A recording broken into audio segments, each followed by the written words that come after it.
Coming up on this episode of Tom Talks Rubbish. Right now, my headspace is I have no pressure. If I don't feel like posting today, I Mm, don't post.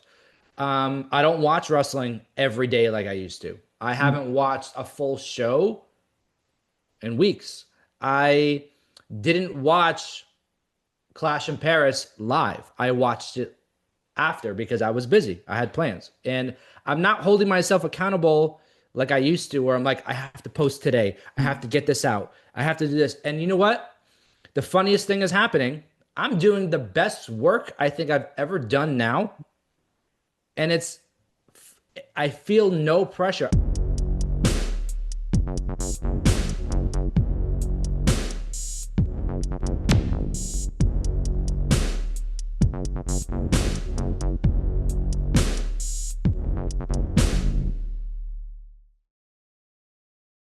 What's going on, guys? It's your boy, Tom Trarish, and stand back with another interview. This time, I believe this might be the first time this has ever happened.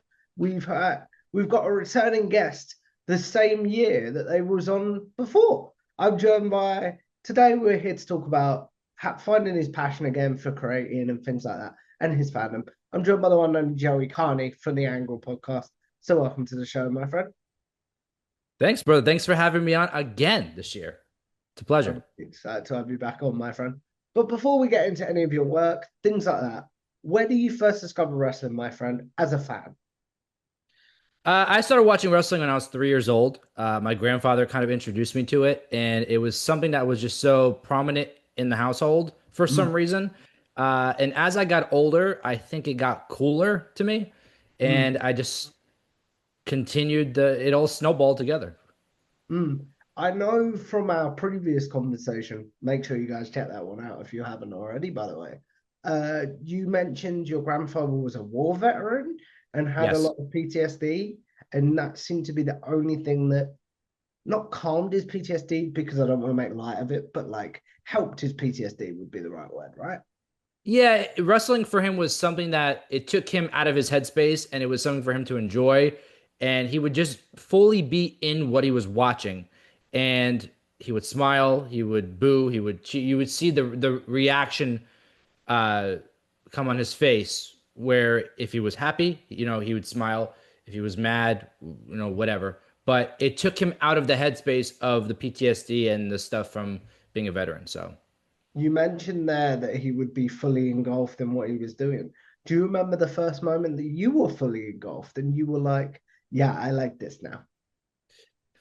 I don't remember exactly. I can kind of pinpoint a few different times. I know and I think I told you this last time, when Hulk Hogan would come on the TV, that was really where my grandfather lit up because this was a Mm, guy who came out with uh, the American flag and was like a representative of the country, not necessarily being a veteran, but representing America. And for him being a veteran, this was something that he could attach himself to. It was relatable to him because he was fighting for his country. And to see America represented in that way, he was very much engulfed in that. But for me, I would have to say it was in the 90s with Stone Cold and then seeing mm. my dad get attached to it, where it's like, oh, this guy just beat up his boss. Like, you could do something like that. And the Stone Cold era was for me one of the coolest things. I was like, I want to drink beer. No, I'm kidding. No, but I get what you mean. Yeah. So why was that the era that you were like, yeah, this is for me, sort of thing, the WWF and Stone Cold at that time? I think because at in those years, like I would say the later 90s, I think it was like Mm, 97, 98. I was born in the 90s. So at that point I was born in 93. So at that point I was almost a teenager, but not really. I was like 6 or 7, whatever. And it was just something that was just so cool to me. I remember a lot of my friends liking like Pokemon and stuff like that. And I did too, but it wasn't like my big thing where other people had like superheroes or they liked football or other sports. And for me, wrestling was like a combination of all of those things. You had these superhero type characters, you had the aggressiveness and physicality like football and other sports. So for me, and I loved movies. I loved comedy. Like I would go around my house sometimes and like pretend I was getting hurt just to make people laugh. Like I was always very, I always had a personality, I guess you could say, as a I kid. understand that. And Who were the it, comedians that you were like, I like them that at that time? um, I don't know necessarily. I don't know if it was comedians that I was like attached to, but more of like the comedic actors, if that makes Mm, sense. Like I remember watching, uh, what movie was it? I loved the Ashton Kutcher, his comedy in movies. It was like a stupid funny. mm, And for me, I don't know, I like that humor. mm, And I would just like use the physicality part of wrestling. And like one time I freaked everybody out. I was at a dinner at my grandparents' house and I pretended to fall down the stairs. And I like hit the hallway wall and I was doing what I was learning from wrestling. And people actually mm. thought I got hurt. But I was like, no, I'm just messing around. I don't know why I thought that was funny, but I must have been like 6 or 7. But just these little things of like movies and attaching it to wrestling, for me, the entertainment side was always there. Mm. You mentioned Ashton Kutcher there. I'm curious that you may not have seen this, but this question might fall flat. But have you seen Ashton Kutcher on Two and a Half Men sort of thing? Yes, yes. It So was more like the dude, where's my car? Ashton yeah, Kutcher. yeah, yeah, yeah. I Yeah. understand what you're saying there. So we talked about the comedy side and things like that. Do you remember the first time you spoke about not spoke about, but like you saw comedy in wrestling, shall we say? Um, for me, the biggest thing that stands out the most is Eddie Guerrero, which was one of my favorites of all time. And I might have told you that last time. Hmm? He's like my top three of wrestlers of all time. And I didn't understand the lying, the cheating, and the stealing at that time. Mm, But for me, it was so funny.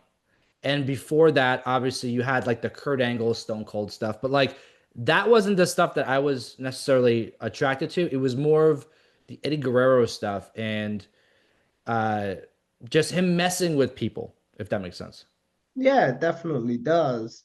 What has been your sort of biggest?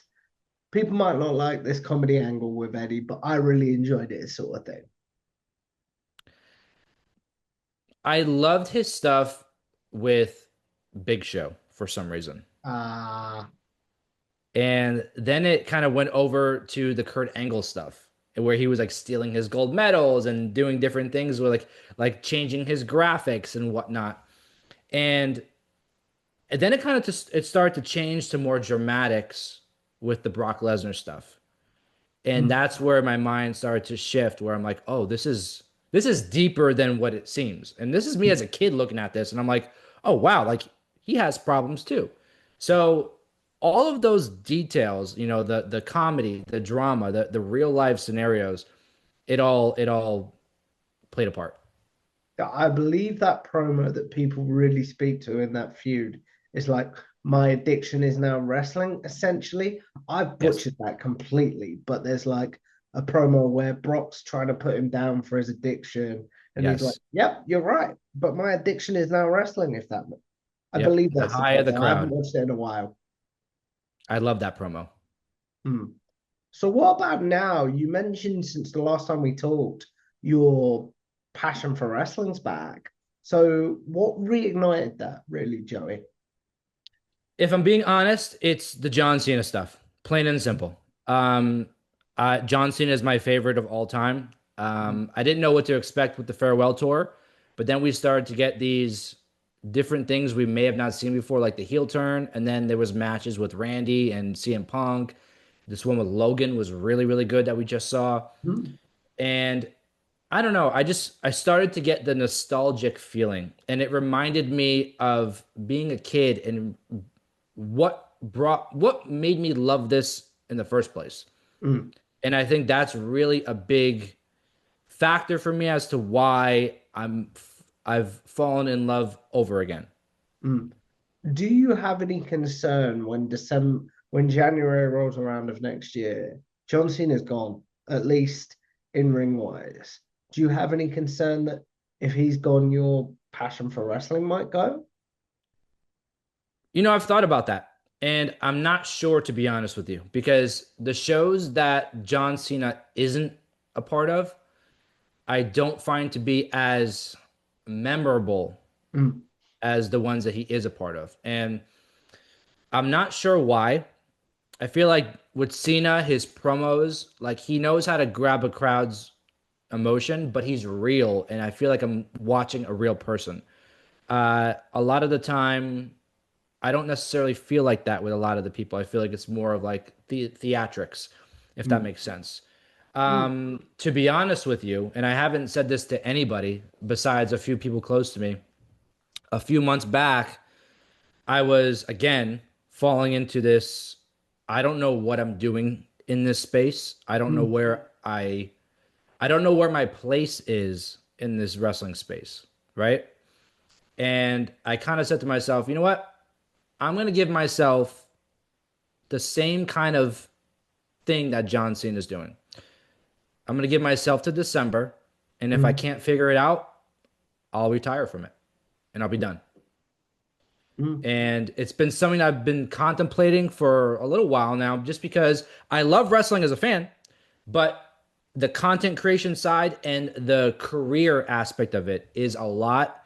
And I'm like, well, if this is not working the way I want it to, I'll walk away. mm. So where are we in that sort of, where's your headspace now? You talk about if it's not working by December, you're gone. Where's your headspace now then, Joey? Um, I don't have the pressure on me like I used to. I took away the aspect of it feeling like a job, Mm, uh, because I do want this to be my full-time gig. And it's not right now. And I don't, there's some people in the space that are like afraid to say that. mm, Like I embrace the realness of it. I have no problem telling you that this is like a hobby part-time thing that I'm trying to make full-time. My real job, I work in marketing. mm. And I also started a real estate investment company on the side as Oh well. wow. So this is one of the things that I do, and I'm very much a person who, like, I can't. If you were to say like, what do you do? What do you like to do? I can't give you one thing. I can give you five. Mm, Like I'm very much a person that has to do a lot of things. I can't sit still, and I can't do the same thing over and over again. mm, Now, to the wrestling side of it, I just I it's I got so attached to, how let me backtrack. You know how in school where if you get a B, you're like, okay, if I get an A, you did a great job. But if you get an F, you failed. mm-hmm, And we're kind of trained to think like that in real life when there is no more school. mm, And transitioning that mindset over to the wrestling content creation side, you attach that mindset to followers, and to views. numbers on a video, your data. One video may do well, one may not. You can't let that affect your mood, you Mm. know? And that was happening for a while, which I think we talked about last time. We did, yeah, because you were still on your, as we called it, your burnout break at that point. Yes. I was your first podcast, I want to Yeah. say. Yeah.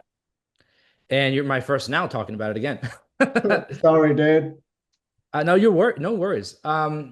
Right now my headspace is I have no pressure. If I don't feel like posting today, I Mm, don't post. I don't watch wrestling every day like I used to. I mm, haven't watched a full show in weeks. I didn't watch Clash in Paris live. I watched it after because I was busy. I had plans. And I'm not holding myself accountable like I used to, where I'm like, I have to post today. I have mm, to get this out. I have to do this. And you know what? The funniest thing is happening. I'm doing the best work I think I've ever done now. And I feel no pressure. I'm going into interviews. For example, I talked to the Hardy Boys a few weeks or a week or so ago. I know. I that was a dream interview for me. Mm. But I went into that interview as if I was talking to my best friend. Mm. I felt nothing. There was no pressure. I went on and I just had a conversation. And that's been happening more and more lately, and I just don't feel any pressure. Where are you then? You said you're sort of John Cena style here, farewell tour sort of thing. Where are you with keeping the show in 2026 sort of thing? You know, I'm taking the opportunities as they come. Some bigger than others, Mm. some smaller than others. And if it works for me, I'll say yes. You know, there let me tell you, there's been a few podcasts that have reached out and I said I can't do it. You know? You I like. It's Thank not that I you. don't like the other ones, but it's just this worked out for me for the time being now. You know what I mean? And I'm just not I'm just kind of going with it for the time being and I'm enjoying it and I'm not comparing myself to anybody else Mm. like a lot of people do. And I'm not this may sound bad. I'm not playing nice anymore, if that makes sense. Like there are a lot of people in this space that do this, and for a long time I thought I had to be political, Mm. like say hi to everybody and be everybody's friend and be like happy go lucky, and I don't care to. There's a lot Are of we people in getting the this heel community Joe, I just don't care basically? for. There's a lot of fakeness. I see it happen to people around me. I see it happen to me. A lot of your favorites aren't that nice. You know what I mean? So it's Mm. like, eh, I kind of just do my own thing and it's been working out. You mentioned do your own thing there, but I know how close you are with someone in this space, which is Yes. Ilsa, the demon diva, Yes. and things like that. So how does that relationship sort of start, my friend? You know, I don't know if I told you this story before, but we started uh Jimmy Van, who owns Fightful, he Mm. was starting a new network of different podcasts a few years ago where he wanted to get more into the entertainment field outside of wrestling. Was this Know Your News? Yes. Ah. Yes, and he had like a gaming show. He where you talk about streaming and gaming. Our thing was like pop culture news, and he paired us together, and we met each other on a Zoom call, and we just clicked. And we're it's so funny because Issa and I are so different in a lot of ways. Where like I Mm. said to you, for a long time I've been political. Where like I don't. I give you the right answer. Issa gives you her answer, and there's a Mhm. difference with that. I've She's had very her on the show. straightforward. She's excellent. She's very straightforward. She tells you like it is. Where for a while I was scared to do that because I didn't think I wanted everybody to like me. I wanted to Mm. do well in the space, and for some reason we just click so well. I respect her for how she goes about it. She respects me for how we go about it. But the best thing about it is that we built a friendship outside of wrestling. We Mm. talk all the time, multiple times a week, not about wrestling, Mm. about real life, about planning trips and me going to Puerto Rico to stay with her and see her come over here. Fun fact, we lived 10 minutes from each other for a while and we had no idea before she Oh, moved no back to Puerto way. Rico. We had no idea. She had moved back to Puerto Rico and then we started the show and she lived a town over from me in New Jersey and we had no idea. Oh, wow. Yeah. But she's just somebody that where if I want a real opinion, I can go to her and ask that real opinion and she'll do the same for me.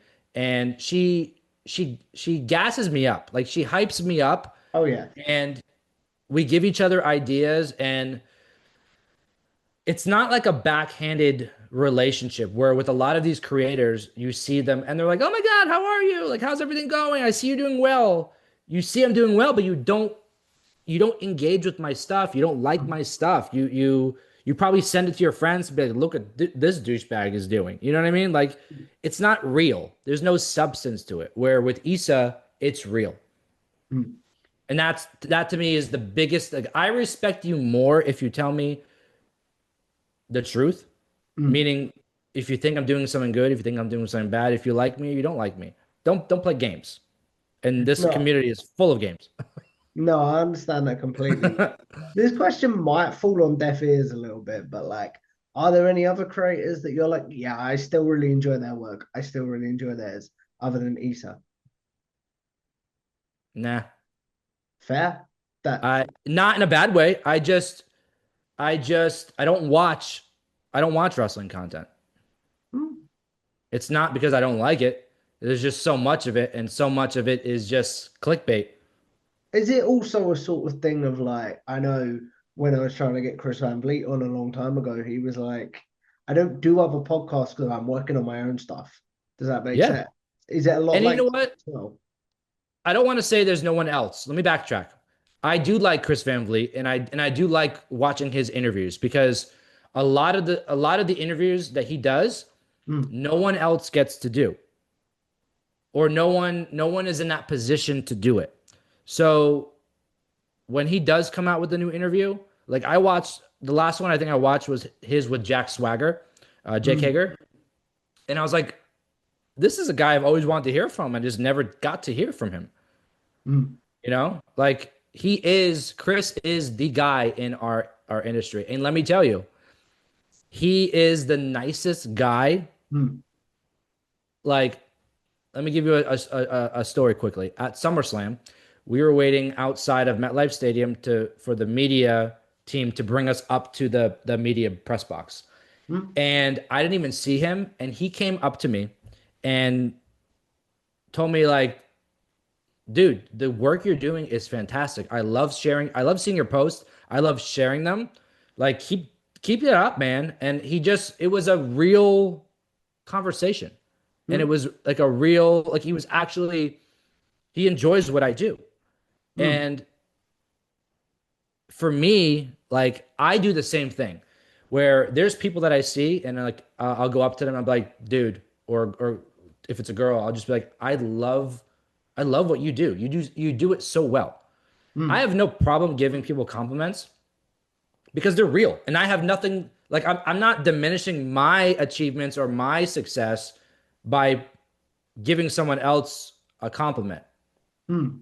There's Oh, I no, get what you I'm not mean. insecure in that way where a lot of people are, they're like, I can't, I can't communicate with that person. I can't compliment them. I can't like their stuff because that's taking away from me. And that's ridiculous. Yeah, definitely. How does that affect you? I've always said that. Like, Yeah.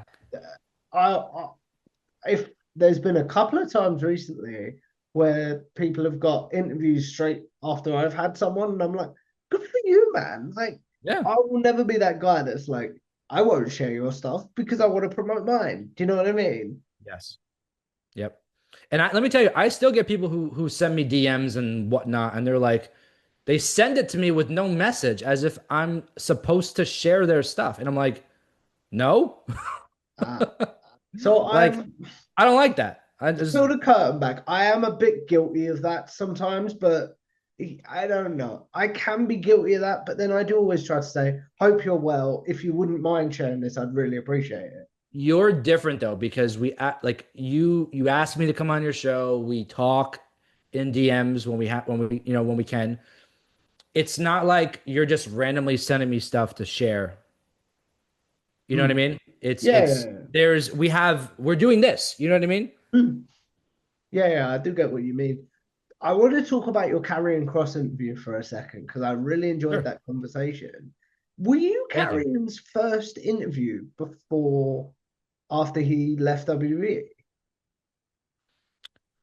I don't think I was the first one. Um, I think I was his last before he left WWE. Oh, right. Like it Sorry, was like I worded that question wrong. when I did the interview with him, I think it was the day before his contract was up. Mm, Yeah, I think that's how it played out. So mm, when I put my interview out, I think he was already gone. mm. So, how did that interview come about, and how did you get him to be so like open? Because that's one thing you're really good at as an interviewer, I've noticed. Thank you. And that's one thing I would pride myself on because I try to I don't want it to be like, here's a question, answer. Here's a question, answer. I want to have a Mm, conversation. there's sometimes I plan questions that I don't get to ask because the conversation doesn't go that direction. And Mm, I'm okay with that. I let it go where it needs to go. mm, And again, that has to deal with not having the pressure on to make it so perfect and so the way it needs to be and mm, yada yada yada. Now I'm just like, I'm going in and I'm doing it. And when I'm done, I close the laptop and I am okay. Like there's no anything behind it. mm, Uh I have been wanting to interview Karrion Cross for so long. I had bombarded him in DMs before the first time he got released from WWE, and it never came to be.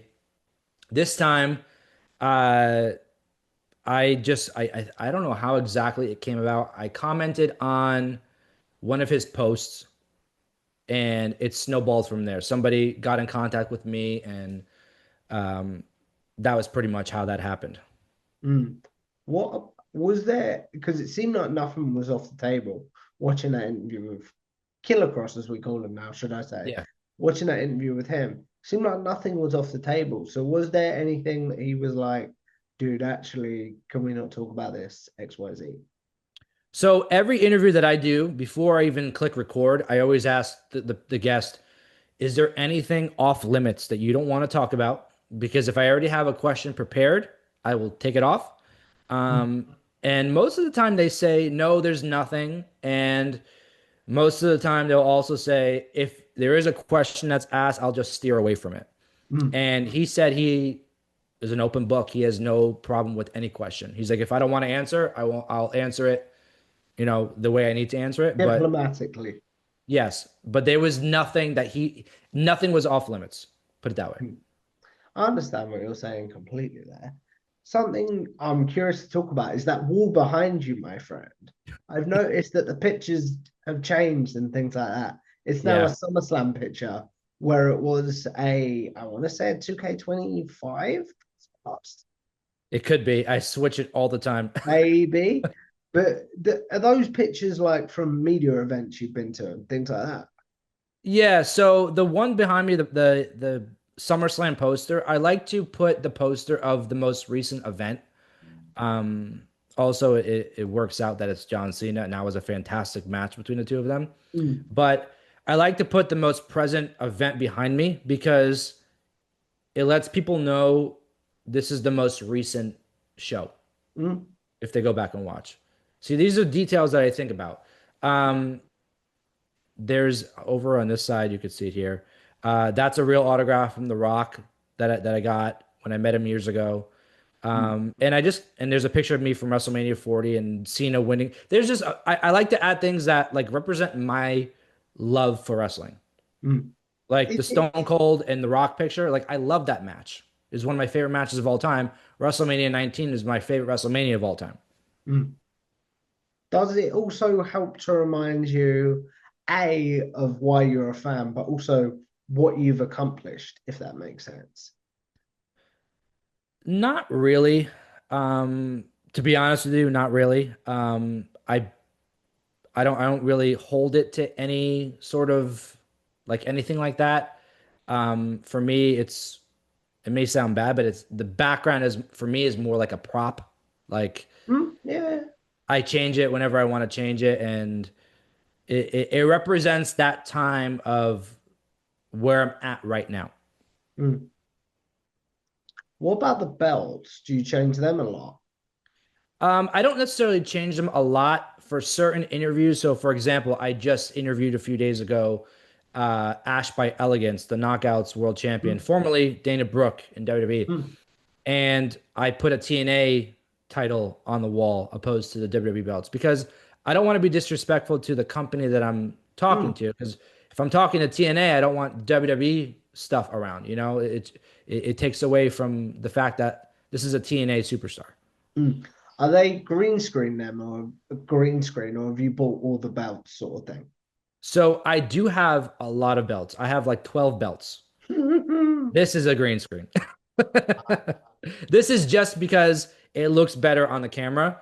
Um, I don't really have a wall like that in my house with the belts. I do have my belts displayed in a closet, like on a big like on shelves in a closet. Mm. But I don't have them out and about like this. That's really, really cool. I But want I to go did make back. this green screen. I will say that. I did make it all. Wow, And that's it's really all cool. representative of stuff in my home. So everything is real, just it's a graphic of the real thing, if that makes sense. Yeah, yeah, yeah, totally. I want to talk about go back to your sort of mindset at the end of last year, at the start to sort of 2025 sort of thing. If you could have a conversation with Joey who was in that place back then, how do you think that conversation would go? What do you think he'd say to you and vice versa? I would say, am I allowed to curse on here? Yes, sir. I would say stop giving a fuck. Do what you know you do well. Stop looking at other people. Stop listening to other people. Follow your instinct, follow your gut, and just stop giving a fuck. Do what you know you do well. Mm, And stop looking at the numbers because at the end of the day, everyone else is looking at it. I don't need to look at it. I need to focus on what I do well because that's where I'm going to find my own path. And ultimately, that's why I'm doing the things I'm doing now. mm. Was there a moment where you were like, okay, this has happened. I can't give a, I won't swear, so a FUCK anymore? Not necessarily. Um, it does seem like every time I think about walking away, opportunities come out of nowhere Mm, that keep me in. So I feel like it's a sign to not stop. And in the words of John Cena, never give up. mm, Um, Not to be cheesy or anything, but I get pulled back in every time I'm thinking about walking away, you mm. know? So, yeah. Mm. I understand what you're saying completely. We've mentioned John Cena a few times during this interview. I imagine he is a bucket list for you sort of conversation. But who else is on your bucket list of wrestlers or just opportunities that you're like, I'd like to do that if they came up, sort of thing? John Cena is obviously number one. I would say Paul Heyman's number two. Triple H is number three. And I would say in my top five is Kurt Angle. Mm, Now, my show being called the Angle Podcast has nothing to do with Kurt Angle, and it always gets tied to that somehow. But Kurt Angle again is also in one of my favorites, so that would be in my top five. But in terms of like things I want to accomplish, like when I started doing this, I didn't have a list of things I want to accomplish because I didn't know where this was going to go. I didn't know where I want to go with it. I was going along for the ride, and I always said to myself like I want to be invited to like I always wanted to go to WrestleMania, never had the opportunity to go. mm, My first WrestleMania was WrestleMania 40, mm, and I was invited by WWE, and I got to do everything, and it was like the coolest experience. And I was like, I could walk away now and be happy. mm, And then like those things keep happening. And I was at WrestleMania this year. I was at SummerSlam at MetLife Stadium this year, 10 minutes from my house. And now it came out this morning. I don't know if you saw it yet. John Cena's final date is going to be at Madison Square Garden. I did see that, yeah. And guess who's going? You, I'm guessing. I was going to travel to Boston for it. And if it's going to be right here, yeah, I'm going to go to that. That's really, really cool, man. What was the moment that so we've talked a lot about your mental health and things like that. What Yeah. have you now put in place, Joey, to be like, I don't want to get in that place that I felt like I was in at the start of 2025, end of 2024, sort of thing? Um, I again going back to putting that pressure on me, on myself. I'm not putting pressure on myself. Like normally if I go do an interview with somebody, right? I'm Mm, probably not the only one doing that interview. The content creator in me would be like, I got to get this out first because if I put it out first, it means that the news media will pick it up mm, and I can get more engagement and more views and more subscribers and yada yada yada if I do that before anybody else. mm, That's not the mindset anymore. My mindset is I'm going to do the best interview with this person that everybody else is going to do. And it's not being cocky, there's no ego. I know what I'm good at. Mm, Not saying I'm better than anybody else, but I'm saying I know what my strengths are. mm, And if I can capitalize on those, I don't need to ask the clickbaity questions like everybody else. And which is what you're seeing in my interviews now. They're genuine conversations, and I'm getting real results, real answers from people. mm, And they're doing better than the other ones I've done mm. What for that was reason. what was your moment then that you were like, okay, I'm going to get away from the clickbaity headlines sort of thing and ask real, raw, inspiring questions to use a Lillian Garcia quote. Was there a moment or an interview that you were like, okay, this isn't me, or this isn't the style I want to portray anymore? Not necessarily. I think it organically happened over time. There's not one moment I could say this was it. But again, you can look at that Karrion Cross interview and it was very laid back and it was very, yes, there were some clickbaity moments in there, but they weren't intended.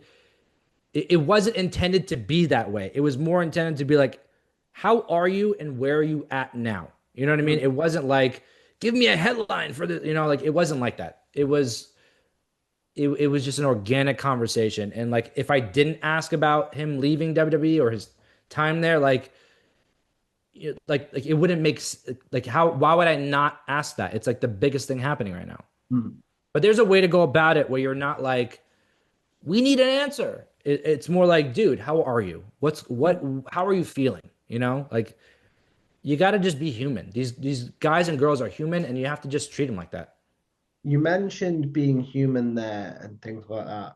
What has been, because I know famously you're the interviewer I'm smiling, that's wrong, but famously you're the interviewer that guests open up and that they might shed a tear on your show.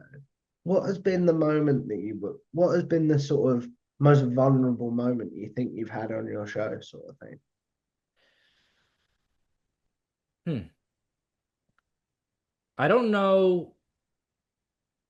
Maybe my interview with Eric Bischoff that I did a few years ago. It was it was actually like a year before he was inducted into the Hall of Fame. And we were talking about that. And with no clue that it was gonna happen a little bit after that. And we were just talking about his time in wrestling, and he flat out told me, he goes, I've never talked to anybody about this, but I think my full-time career in wrestling is over. And he Mm. got emotional. And for me, I was like, damn, like I didn't even ask about that. And he opened up in a way, he felt comfortable enough to talk about what was on his mind. He was like talking about debating leaving wrestling In right his own to me. head, sort of thing. Yeah, like he was thinking out loud. And it was very, very like, it was emotional, but it was so cool to see that. Mm. And another moment, just to kind of make it quick for you here, uh, it hasn't come out yet. I have an interview coming out with.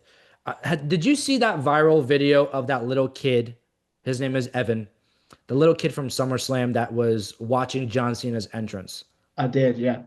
and he was like, "Oh man," the black and white came on, and he's like, "Oh, heel Cena's here," and then the graphics came up, and the kid lost his mind. Mm. I had shared that video when I saw it, and it went viral on social media. Wrestlers were sharing it. Like it went crazy viral. WWE, I guess, saw it, and John Cena sent the kid a video Mm. thanking him, like for not giving up on him and yada yada yada. And the dad of the kid got in contact with me, and he's like, "Thanks for sharing it. You were a big part of it going viral." I don't think I was, to be honest with you, because there's so many people that shared it. Um, I may have been one of the first ones to share it, but I wasn't like, you know what I mean? Like I can't take credit for that. Yeah. So I had him and the dad and the son on my show a week, like this week. And It we talked probably would have, about just because of the way my interviews roll, it probably would have aired by the time this airs, I'll be honest. it will. Yeah. It's gonna be maybe in a few days next week. Mm. Sorry, man, I interrupted you. I do apologize. No, no worries. And we basically just talked about like our fandom for wrestling, like how it compares to mine, how it compares to the dad. The kid is 11 years old, what he sees today, and we kind of compared our perspectives of what we love about pro wrestling and John Cena, what it means to him. And I asked him, I said, how does it feel to have like a bond with your son Mm, that you guys get to go and do these things together? And the dad, like his name's Eric, he got emotional and it means a lot to him.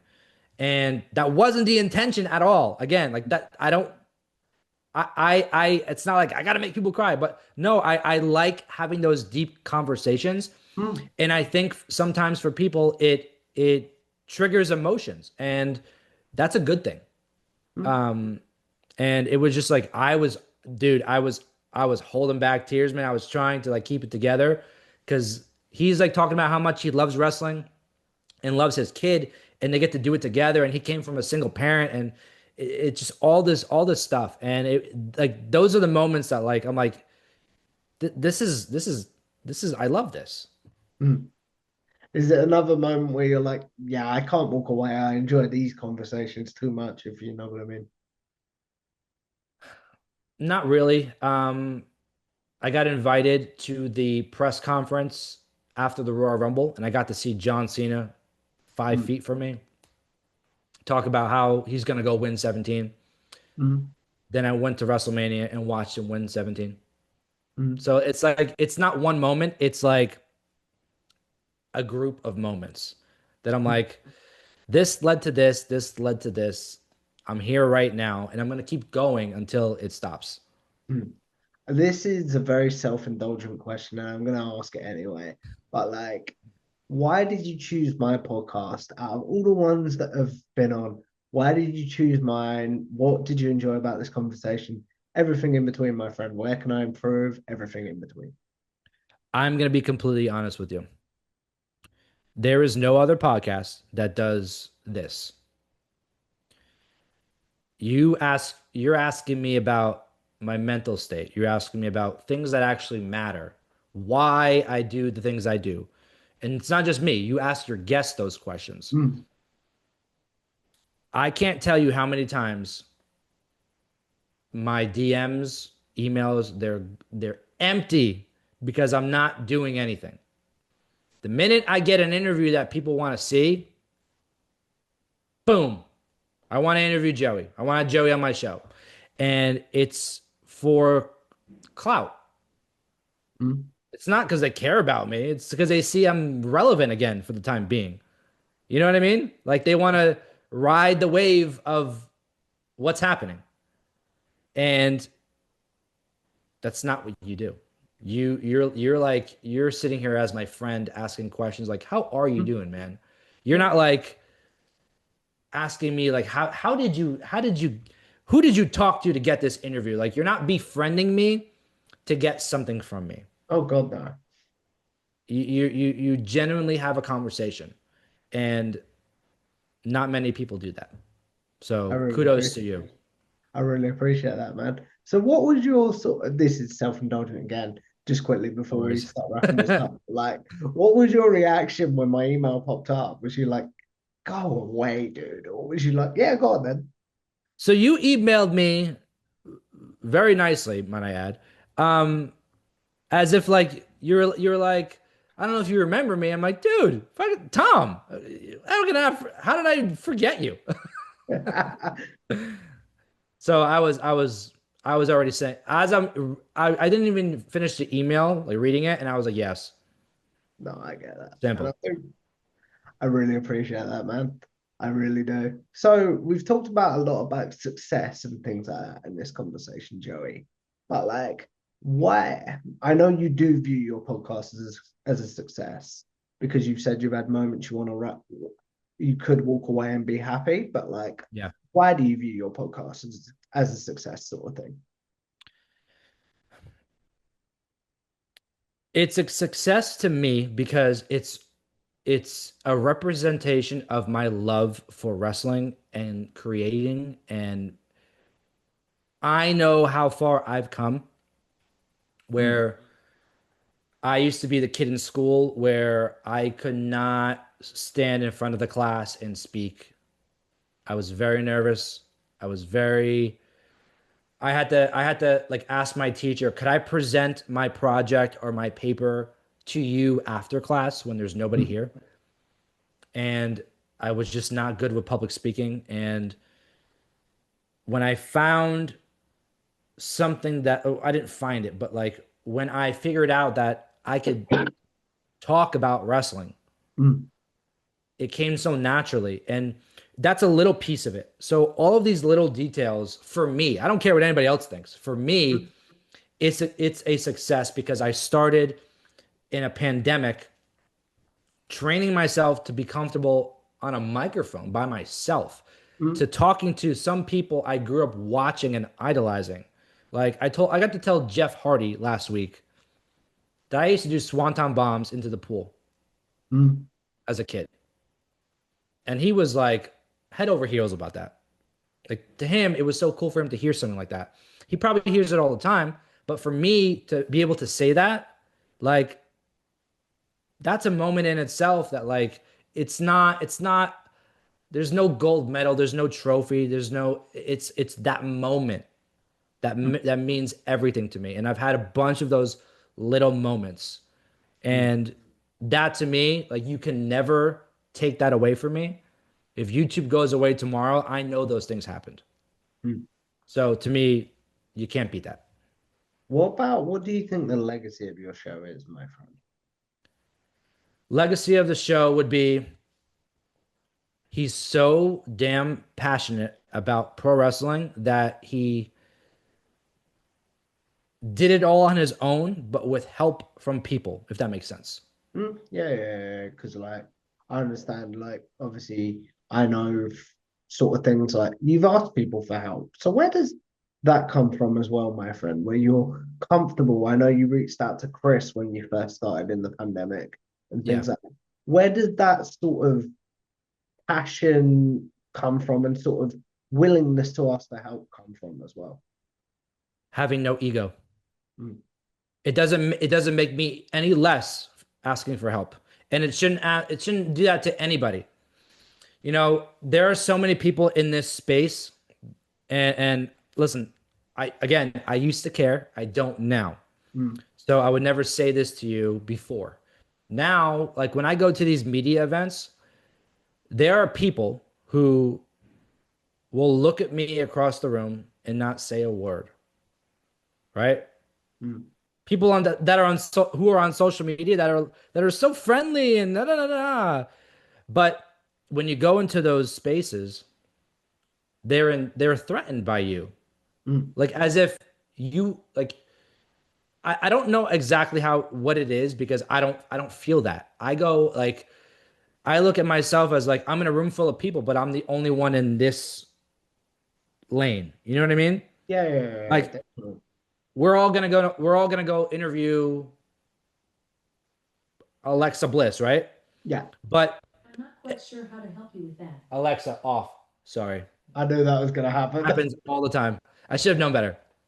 Oh, We're all dude, gonna I ask don't different set questions. Alexa as the name for that exact reason. I have to change the name of mine, yeah. Mm, Um, but we're all gonna ask different questions. You know what I mean? And we're all gonna have our own spin on things. We all have our own personalities. And for people to feel threatened by someone else in those spaces, it's kind of like your own insecurity that you need to deal with, mm. if that makes sense. Oh, it Like totally does, man. I am the type of person like I say hi to everybody. There were so many people in there that like have blocked me on social media because they're sick of seeing posts, and I still say hi. I don't care. Like Mm, I it's so easy to be nice. mm, Like if I have to walk around on eggshells and avoid people, that's not fun. That's not comfortable. mm. So I'm very genuine and I'm just me. And you can take it or you can leave it, but I'm not gonna play your games where like you act like my friend one day and you don't know me the other day and then you like me this day and then you don't like me and then you DM me saying great job but you don't like my stuff like that. If I have to ask the question like where do we stand, we're not standing close. No, I get you. I really do, man. And there are No, a few people who are good, who are genuine. Like I said, Issa, there's Chris. Um, and I know there's a few other names I'm probably forgetting. But I'm not gonna name drop because I'll name drop the people that deserve to be name dropped. you don't need to either. You're comfortable in your own skin now, which is Yeah, I really yeah, see since our last conversation, especially. You're comfortable in your own skin now, which is really yeah. good to see, man. And I'm happy for you. I really am. Thank you, thank you. It's been a journey. It's still going, but just doing my thing.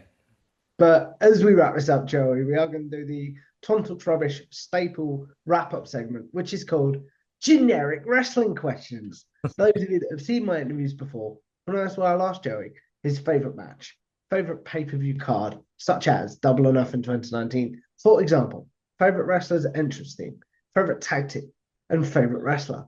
Basically, the questions I assume you're asked on social media. So now you'll have a place, Joey, to be like, I've answered this, please go watch this. So, what's your favorite match of all time? Favorite match of all time has got to be The Rock versus Stone Cold, WrestleMania 19. Why does that one speak to you as a fan, my friend? It was just a culmination of everything those two built together. Obviously, Stone Cold's last real match. The Rock was going on to do other things, and it was like the last of their trilogy. And it was a culmination of so much. I guess the love of pro wrestling. That's really, really cool. What about your favorite pay per view card, my friend? Pay per view card, I would have to say SummerSlam 2002. Why does that one speak to you as a fan? It's just one of those shows I remember watching as a kid, and it's a memory that just is just there. Like there were so many things that happened, but like that show was just top to bottom great. Best match on that card. Shawn Michaels versus Triple H, the unsanctioned match. I thought that was going to be the answer, but there you Yeah. go. What about your favorite wrestler's entrance theme? Entrance music, should I say? Favorite entrance music, I gotta say, the time is now, John Cena. I know why, because we had a conversation about your bar mitzvah the last time Yes, we watched this. yes, We I spoke, but yes. like, why does that one speak to you as a fan, my friend? It's just one of those, and it's so funny because like I look at it now, and I'm like, you read the lyrics, and you're like, I feel that way today. Mm, Like it's one of those songs that like it makes you like push your chest out a little bit. mm. That's really, Gives you really cool. confidence. Definitely. You can see you're so much more confident now, man. And I love that for you. I Thank really do. you, What thank about you. your favorite tag team? Favorite tag team? Hmm. Rated RKO. Why do they speak to you as a fan? I don't know, man. They were just so cool. Like Randy was so cool, Edge was so cool at that time, and then for them to come together, I was like, this is badass. Really, really cool, my friend. Well, and then finally, Joey, I know who it's going to be because we've spoke a lot about him today. But who is your favorite overall wrestler of all time, my friend? Imagine I gave you a different name and just threw you off. That would really throw me off. I'm like Funaki. That's what I'm. Yeah, John Cena. It's got to be John Cena. Again, why does he speak to you as a fan, my friend? Just the most relatable guy I think that has ever been in wrestling. He's a guy that he and I put a post out about this on social media. He's the underdog that can do everything, if that Mm, makes sense. Like he makes you believe he's the underdog, but he could put 500 pounds on his shoulders. mm, Like Superman is the underdog, really, mm. and he's just the only guy that can get that over. So I understand what you're saying completely there. And then finally, as we wrap this up, Joey, obviously I want to say thank you for a great conversation. But the question I end this show on is, I don't know if you remember from last time, is I believe as YouTubers, podcasters, even just people with general social media, we're all sort of gonna live forever in a very, very strange way, if you think about the world. What is one piece of content you're like, yeah, you guys can remember me for that? And then what is one that you're like, no, I'm good. You can remember, you can forget about that one, guys. I don't know if I remember my answers from last time. I don't, if that helps. Um, One that I would say forget and don't watch is probably that Moose one I told you about last time. Oh yes. Oh yes. Um, I think the last one I told you to go watch was maybe the RVD one. I would switch that now to the Carrying Cross. If that carrying cross one is the one that is your legacy and things like that, will you be happy with what you've accomplished? Absolutely. That's a 100%. that's a beautiful way to end this, my friend. But as we do, please promote yourself, Joey. Where can the good people find you, your work, etc.? Of course. Well, first, thank you for inviting me back on and your time and being so genuine as always. My name, if you didn't know by now, is Joey Carney. I'm the host of the Angle Podcast. You can find me all across social media: Instagram, TikTok, YouTube, X, Twitter, all at the Angle Joey. You can go to theanglejoey.com. It's kind of where everything is at one place. But I have interviews on YouTube where we talked about here, Karrion Kross, the Hardys. I got to do some interviews at SummerSlam earlier, or a month or so ago. Aleister Black, Alexa Bliss, R-Truth interviews up there. I do short form content on TikTok and Instagram. Sometimes comedy skits, sometimes clips of interviews, sometimes just hot topics, whatever. If you are looking for wrestling content across the board, I'm your guy. It's well worth doing, guys. One of the hardest working people in this space, but as he said it about me, I'll say the most genuine, as one of the most genuine as well. So if you guys like this, make sure you like, share, and subscribe to Tom Talks Rubbish on YouTube. Follow me on Twitter or X at Tom Talks Rubbish, and I will see you in the next one. Goodbye now. Thanks for watching this Tom Talks Rubbish conversation. Before you go, please make sure you leave a like on the video, share it around, and subscribe to Tom Talks Rubbish on YouTube, as well as follow Tom Talks Rubbish on Twitter/X.